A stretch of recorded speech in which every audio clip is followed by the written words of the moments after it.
The ultimate weapon was not what the world expected. When observers looked at India and Pakistan, they expected a clash of machinery, a spectacle of missiles and jets, a repeat of historical patterns. But India did not follow the script written by others. Instead, it introduced a different energy into the equation. One that seemed invisible, yet carried the weight of centuries. The world had its eyes on technological superiority, satellite surveillance, and arsenal count. But the game was never about tools, it was about temperament. When India unveiled what some called its ultimate weapon, it wasn't revealed in a press conference or a military parade. It was revealed through restraint, timing, and an almost surgical strike in decision-making. And what shocked the world wasn't just the result, but the method. The method was disciplined. It was deliberate. It was refined through years of preparation that were quiet and internal. Most nations look outward when preparing for conflict. India looked inward.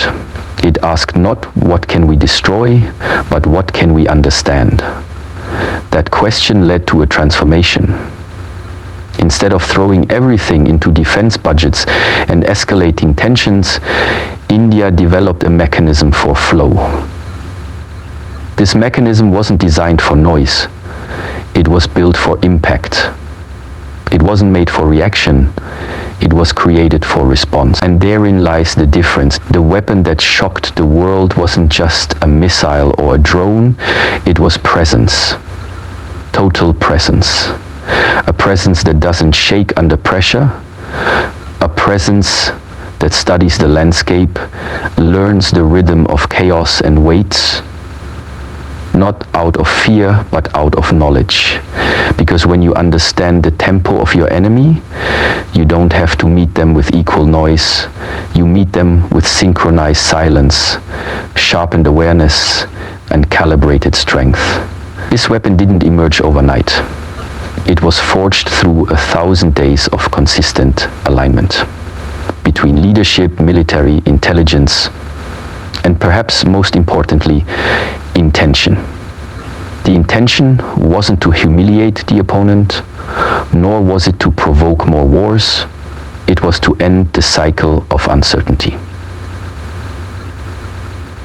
The weapon, therefore, was not a single strike, but a philosophy of striking only when nothing else remains. If you look back, the philosophy of striking only when nothing else remains. The world couldn't categorize this. They are used to seeing dominance demonstrated by the largest explosion, the greatest casualty count, or the fastest mobilization. But when India acted, it acted with such exactness, such minimalism, that it seemed effortless. That's what made it devastating. That's what made it ultimate. Because ultimate doesn't mean overwhelming in size, it means ultimate in effect. Pakistan, on the receiving end, found itself not only outmaneuvered but also outclassed in terms of strategy. It wasn't just about losing face. It was about encountering a power that didn't respond to fear, didn't react to threats, and didn't get caught in provocation. For years, provocation had been the bait, and for years, responses came in the form of frustration. But this time, the provocation was met with patience, and that patience turned into a mirror that exposed all the cracks on the other side. What happened next wasn't just a military win. It was a dismantling of narrative. The world expected a military showdown. What they saw was a mental takedown, a psychological reversal, a complete stripping of the enemy's assumptions. What made this weapon so unpredictable is that it wasn't visible. It was embedded in decision, in choosing not to rise to every challenge, in knowing when to wait and when to strike.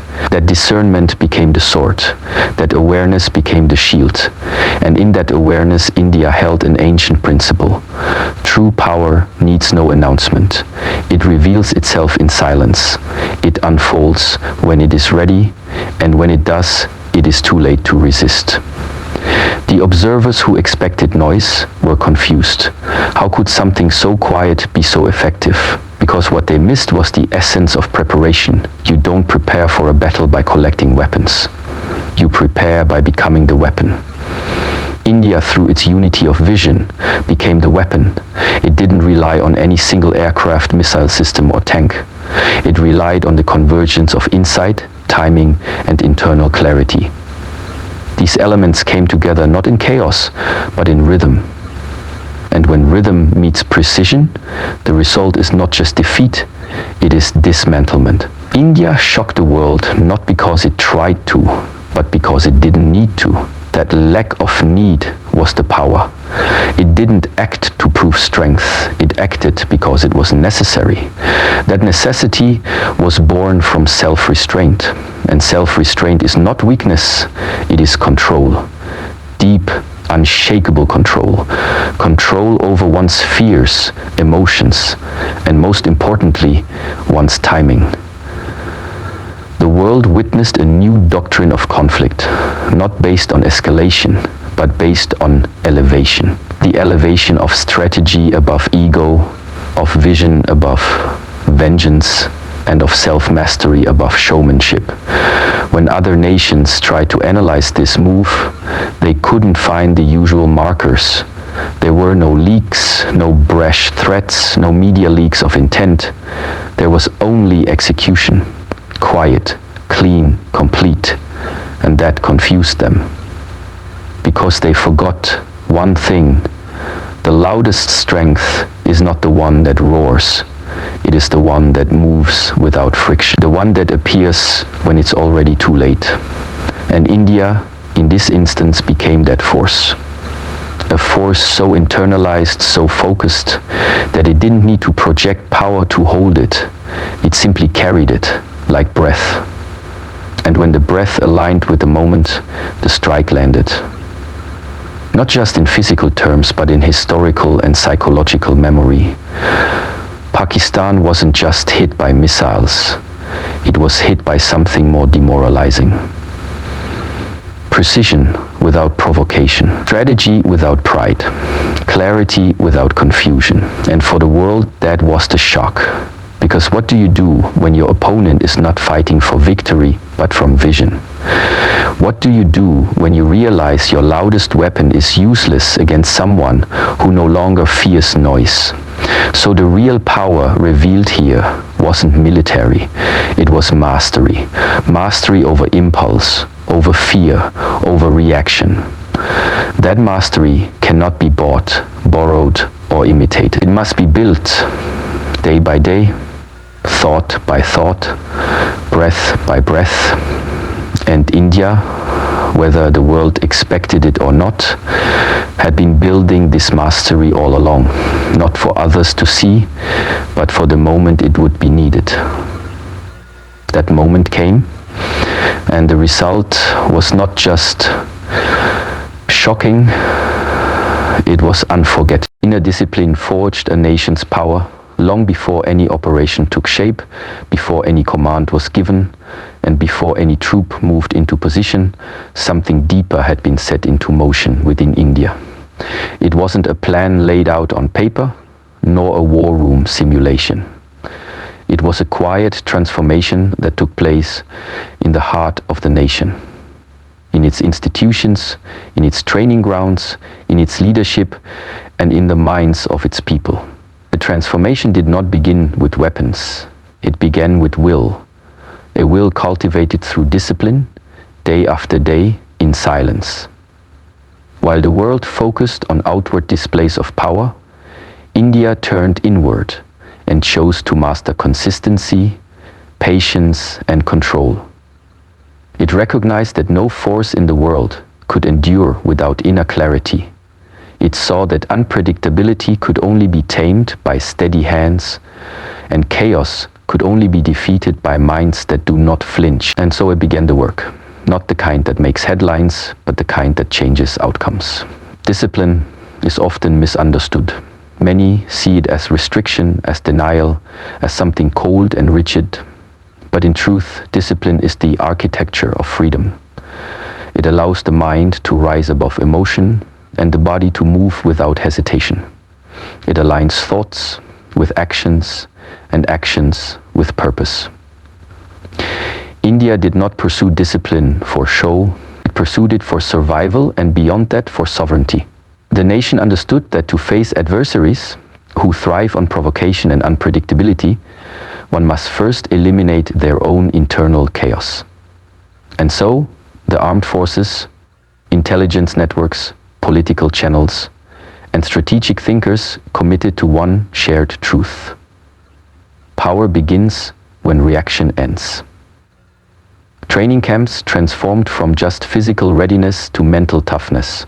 Drills were not only for muscles, but for awareness. Soldiers were taught not only how to shoot, but how to wait. Officers were conditioned not only to move quickly, but to see slowly. This culture of refined observation began to seep into every layer of defense. Gone were the impulsive strategies of response. In their place came the understanding that timing is more valuable than volume, that a move made too early out of anger weakens a nation more than an enemy's bullet. This thinking became the foundation. It took years. It took trial. But slowly, steadily, the discipline spread. From command centers to covert units, from decision makers to the final soldier in the field. Meanwhile, the world did not pay attention. It looked for signals in the wrong places. It scanned satellite images for new missile silos. It monitored social media for chest-thumping rhetoric. It expected drama, but there was none. Instead, there was quiet movement, quiet readiness, quiet preparation. Not in a hurry, but never idle. This is the nature of true discipline. It does not need to be seen to be effective. It builds in silence. It reveals only when necessary. And when the moment comes, it acts not as an explosion of rage, but as the release of long-controlled power. The strength India displayed in its decisive action did not originate from that day. It was the result of thousands of days, each one a step forward in clarity, each one a small sacrifice of comfort for the sake of greater control. It was not the loudest army that prevailed, but the most focused one. Not the biggest arsenal, but the best aligned intention. That alignment became a force more powerful than any bomb. Because when discipline drives a nation, its actions become inevitable.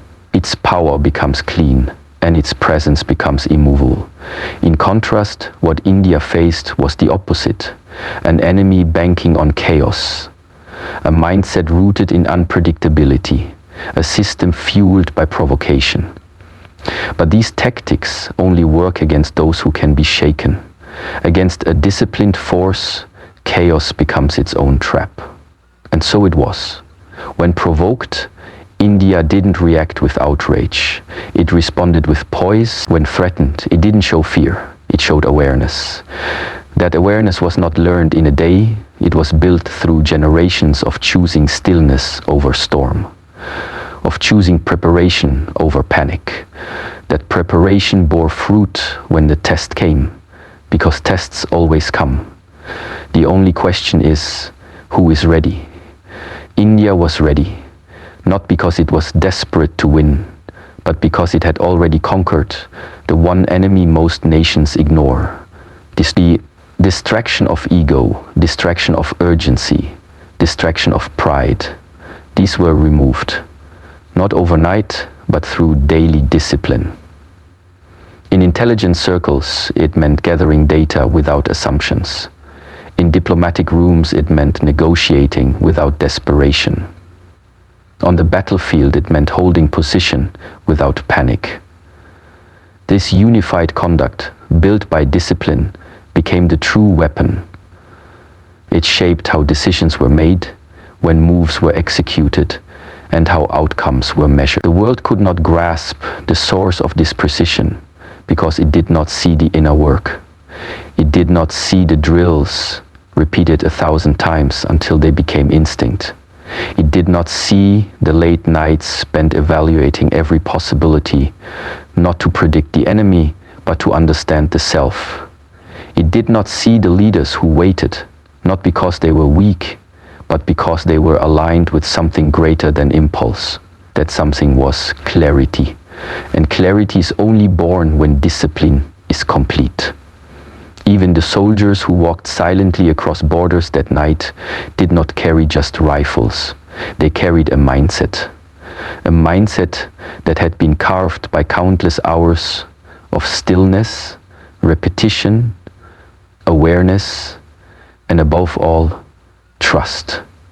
Trust in the process, trust in the purpose. It must be earned in moments of calm. It must be built long before the strike. And India had built it quietly, relentlessly, with inner discipline. This discipline extended beyond the military. It flowed into the psyche of the nation, into the way citizens responded, into the calm in the streets, into the maturity of the people. Because a truly disciplined country does not explode with reaction, it stands anchored in purpose. This anchoring is what shook the world. The realization that a nation, when aligned internally, becomes untouchable externally. That a nation, when ruled by discipline, cannot be manipulated by provocation. So while the headlines focused on what India did, the real story lies in what India became. It became unmoved by noise, unshaken by threats. It became centered. That center was not found in technology or weaponry. It was found in discipline, the kind that trains the mind before it trains the body, that centers the heart before it confronts the enemy, that waits not out of hesitation, but out of complete control over time itself. That control is what transformed India's preparedness into India's dominance. And in doing so, the world was not just surprised, it was reminded that the most powerful nations are not the ones with the loudest voices, but the ones with the deepest silence, not the ones who act out of emotion, but those who act from alignment. Discipline was India's true weapon, and the world at last saw its power. Strategy defeated strength. The silent force prevails. In the field of conflict, the eyes of the world are drawn to what they can measure. The size of armies, the sophistication of weapons, the alliances built on visible treaties and public posturing. But what often remains invisible is what truly determines the outcome of confrontation. Strategy. Not the strategy scribbled on boards or discussed in television studios, but the kind that grows from silence, from study, from stillness. India understood that to defeat a threat that had grown accustomed to being loud, erratic, and emotionally reactive, it would need to become something entirely different. Not just stronger, but smarter. Not just prepared, but present. And in that presence, India found its advantage. Because presence is not passive. It is deeply aware, alert, without tension, and willing to let 1,000 opportunities pass until the one appears that cannot be denied. While strength moves in straight lines, strategy moves in circles. It encircles the opponent before the opponent even knows a game has begun. That's what happened when India confronted the provocations that led to this pivotal moment. Pakistan expected a response based on rage. It expected retaliation that would validate its victim narrative. Instead, it met calculation. It met calm. It met a force that had already mapped out its next 10 moves, while Pakistan was still executing its first. That is the power of strategy. It does not rush, it does not chase, it waits for alignment of facts, of forces, of timing, and then it moves all at once like a tide no one can stop. What the world saw as a shocking blow was not sudden. It was precise. It had been in motion long before the first foot crossed the line. Because the true strategist prepares for every possible path, but walks only the one that leads to clarity, not chaos. When Pakistan acted out of habit, India acted out of insight. This insight was born not from guesswork, but from patient observation. Years of studying enemy behavior, analyzing rhetoric, understanding patterns, and, most importantly, learning when not to act. The discipline not to engage prematurely was as powerful as any missile. That is the art of strategy.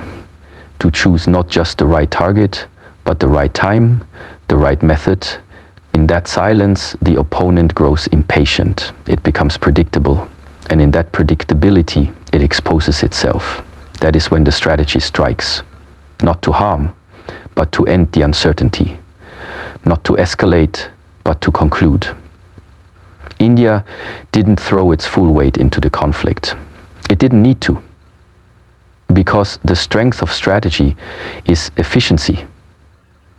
It seeks the smallest action with the greatest effect. A single blow that collapses a tower of illusion. A precise step that unravels a web of lies. That's what India achieved. It broke not just through enemy lines, but through enemy intent. It rendered Pakistan's assumptions useless, its posturing ineffective, its threats hollow, because India did not play the expected game. It did not respond like an equal rival. It responded like a master. A master who no longer plays to prove anything, but only to finish what must be finished. The world, trained to admire shows of force, struggled to grasp this. It was not war as they knew it. It was not about body count or burning cities. It was about dismantling the will to fight. And that is the greatest victory of strategy. When the enemy is defeated before they understand how. When confusion replaces confidence. When every next move seems futile. That is the kind of victory India secured. Not through a flood of violence, but through the narrowing of choice. It left Pakistan with no viable counter-move. That is what happens when strategy defeats strength. The stronger opponent becomes helpless, not because they are weak, but because they are blind. Blind to the steps that led to their unraveling. What India showed was a higher form of power. The power to remain still when tempted, and the power to act with clarity when the moment arrives. This kind of power does not come from outside, it comes from cultivation, of thought, of discipline, of insight. The generals, the intelligence officers, the leaders involved did not merely react to threats. They observed, analyzed, and predicted. They layered possibilities over each other until only one remained. And that one they followed without hesitation. This was not bravery in the traditional sense. This was beyond bravery. It was awareness. Deep, unshakable awareness.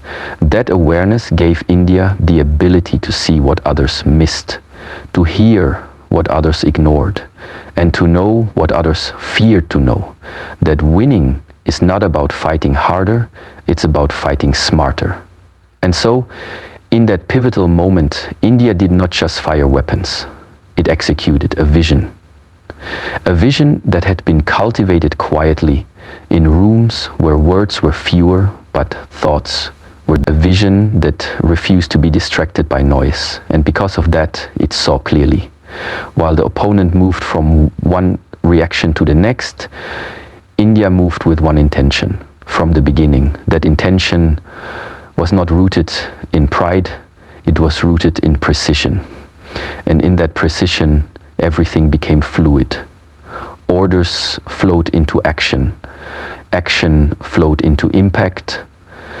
and impact flowed into silence once more. Because that is the final note of true strategy. It begins and ends in silence.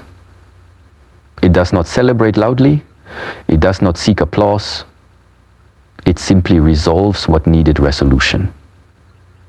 And then it returns to observation, to preparation, to patience. India did not become powerful in a moment. It became powerful in the time no one was watching.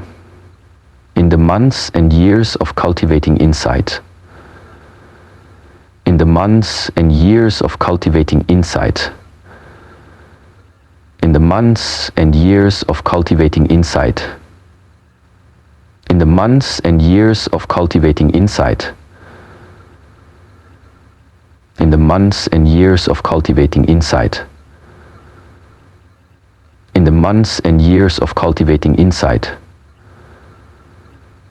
In the months and years of cultivating insight. In the hard choice to wait instead of react. That is the soil in which strategy grows, not in chaos, but in clarity. And when that strategy was finally deployed, it was not just effective, it was final. The lesson the world received was this: strength without strategy is muscle without mind. Loud, impressive, but easily fooled, easily triggered, easily defeated. But strategy, even when quiet, even when unseen, is eternal. It does not age, it does not fade. It only deepens with time. And when matched with discipline, it becomes unstoppable. India did not just defeat an enemy, it dismantled an illusion. The illusion that strength alone determines victory. In doing so, it set a new standard, a new form of warfare, a new form of mastery. Strategy is the art of seeing what others cannot and then acting when others will not. India saw, India waited, India acted, and in doing so, it shocked the world not with the volume of its attack, but with the depth of its preparation. The silent force had prevailed, not because it was hidden, but because it was whole. Victory without stability is merely a pause before collapse. The true power of a nation is not measured by how it wins, but by what it builds after the victory. In the aftermath of India's unprecedented strategic strike, the global focus shifted toward what would come next. Would the triumph spiral into extended conflict? Would instability fill the vacuum? These questions filled the air, but India's silence remained. Not because there was nothing to say, but because the real work was now beginning. The weapon had been revealed, the response had been delivered, but now came the greatest challenge: to maintain balance, not just externally, but internally. To preserve clarity in a time when the temptation to dominate and escalate is strong. This phase demands a strength that no missile can deliver. A strength born from inner maturity, a maturity to see that true victory lies not in the fall of the opponent, but in the rise of one's own foundation. After the dust of confrontation settles, what remains is responsibility. Responsibility to guard not just borders, but values. Responsibility to not allow the taste of victory to become the poison of arrogance. It is in this transition between triumph and transformation that nations often lose themselves. History has shown how quickly empires collapse, not from outside invasion, but from inner erosion. India, aware of this truth, did not celebrate with recklessness. It returned to alignment. It understood that the next war is not always fought with weapons. It is fought with wisdom. It is fought in the decisions made quietly, in the policies drafted with foresight, in the actions that either unify. This is where India chose differently. While its enemies expected retaliation to consume the days ahead, India chose restraint.